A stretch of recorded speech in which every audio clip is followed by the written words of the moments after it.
করতে হবে, এর সংকেত আমাদের কোনটা হবে সেটা বের করতে হবে।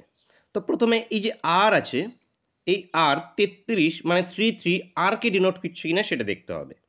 কিভাবে দেখবে?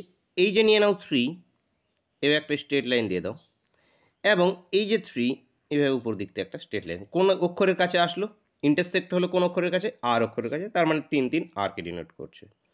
এরপরে এই যে 0 0 আছে, এই 0 0কে দেখবো আমরা। এই যে 0, এই যে 0, এ হচ্ছে কিনা এ? দেখো এ মিলে গেছে। 9 8, এই যে 9, এই যে 8, কাকে? টিকে ডিনোট করছে, ঠিক আছে। 3 0, এইখান থেকে 3, এই যে এখানে 0, এই যে দেখো 3 0 এইখানে কোন অক্ষরকে? এফ অক্ষরকে ডিনোট করছে, কিন্তু আমাদের 3 0 কাকে ডিনোট করা দরকার? ইকে। ওখানে কি ই ছিল? দেখি তো, না ইকেই ছিল, ঠিক আছে। এই যে 3 0 ই অক্ষর, তো এটাও আমাদের ই হয়ে গেল। শুধু এবার লাস্টেরটা দেখবো এসকে ডিনোট করছে কিনা, 8 8, যদি করে তাহলে এটাই উত্তর হয়ে যাবে। 8 8, এই যে দেখো কাকে ডিনোট করছে? ইউ অক্ষরকে, কিন্তু আমাদের 8 8 কাকে দরকার? এসকে ডিনোট করা দরকার, তাহলে করছে না, তাহলে এটা আমাদের উত্তর হবে না।